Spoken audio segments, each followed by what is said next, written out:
نتیجه کې به امارت ته منځي بس ختمیږي. او که وحدت پر ځای و علماو حکومت مابینځ کې فاصله ختمه شوه، هغه څوک چې د فاصلې کوشش کوي د هغې کنټرول وشي، او د حکومت او د رعیت ترمنځ فاصله ختمه شوه، هغه څوک چې د فاصلې کوشش کوي هغه ختم شي. نن په تبلیغاتو کې هم دا کوشش دی، امارت په سپکو الفاظو یادوي، بدې خبرې پسې کوي. ولې پسې کوي؟ سخته ناروا خبره ده. مطبوعات روان دي په افغانستان کې، زما ملک دی، زما نظام دی، زه خپلواک یم، مستقل یم. تاسو زه پوښتنه وکړم، زه دا یو ناپوه سړی یم، په حکومت خو زه نه پوهېږم، مګر تاسو په دې خوښ یاست چې زه پر خپله رایه وچلېږم، که پر دې خوښ یاست چې د بل په اشاره وچلېږم؟ په خپله رایه.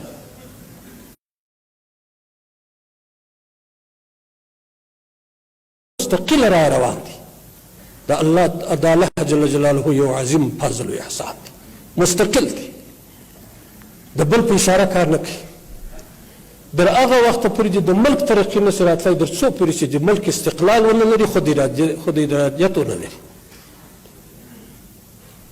نن دنیا نه غواړي چې د افغانستان حکومت پر خپله مستقله اراده باندې رواني، غواړي چې د دې په اشاره وچلېږي. مشورې مشترک، پلانی کار وکول نه کوي، پلانی کار وکول نه کوي. ته زما په کار څه کار لري؟ زما په نظام څه کار لري؟ زما په ملک څه کار لري؟ زما په اصولو څه کار لري؟ ته ولې په کې مداخلې کوې؟ زه ستا د فرمایشاتو نه دې فرمایشات منم، او نه یو قدم در سره مخ ته ځم، نه تعامل در سره کوم، نه پر دې شرایط باندې معامله در سره کوم. اوس خو به راغلی یې د بمانو مور به دې استعمال کړي، یا چې د اټم ګرد را باندې استعمال کړي. زموږ د الله ترمنځ یو تعلق شته. موږ خو کلمه شریفه ویل د لا اله الا الله محمد رسول الله. خپل د مرګ او د ژوند مالک خالق هغه الله بولو، تا نه بولو، نه بولو. هیڅ د دنیا یو قوت ته تسلیمیږو نه، یو الله ته تسلیمیږو.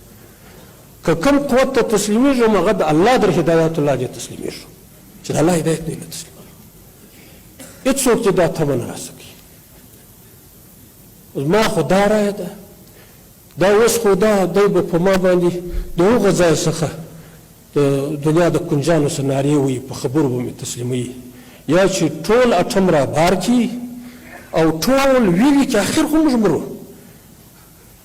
حضرت حمزه رضی الله عنه چې شهید شو، د هغه چې زړه وایستی او بدرنګي یې وکړله، رسول الله صلی الله علیه وسلم وایي که زه د خور برات نه وای ما به نه یې ښخ کړی، ما به دغسې پرېښی چې د لیوانو د نسو څخه الله را حشر کړی پر دا مظلومیت باندې، چې الله پاک ته مظلومیت معلوم.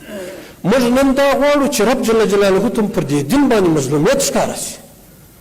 ته زموږ سره ظلم نه کوې، زموږ درجه لوړه یې، په شهادت باندې خو زموږ درجه نه کمیږي، نه موږ ناکامه کېږو، دا خو موږ کامیابېږو. چې دا اټم دې ټوله راواړی او دلته پر موږ باندې استعمال کړې، ټوله په ویلي کې، دا مو د الله سره تعهد دی چې موږ به یو قدم په هغه څه کې در سره روان نه کړو چې الله ناراضه کېږي. نه په فرمایشاتو نه چلېږو. عجیبه استقلال ازادي رب جل جلاله راوسته، او داسې استقلال ازادي به په ډېرو قرنونو کې پر افغانانو نه راغلی لکه اوس چې الله راوسته. موږ پر دې دا موږ د الله لوی شکر ادا کړو چې دا 10 میاشتې راوسته. دا 10 میاشتې چې رب جل جلاله د دې علماو د دې مجاهدینو پر لاس باندې په ټول افغانستان، مکمل افغانستان کې الله پاک امن او امان راوستی، دا هم ډېره غټه د خوشحالۍ خبره ده، دا هم ډېره د نعمت لوی نعمت الله دی، دا هم یو لوی افتخار دی، دا هم یو لوی ویاړ دی چې رب جل جلاله مجاهدینو ته په برخه کړي. خو د دې بقا په دې باندې ده چې دا ټول سره متحد سي، سره یو سي.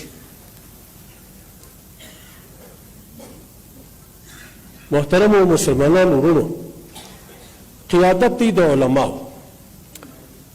علما دا کوشش کوي چې جامعه ټول علما شي،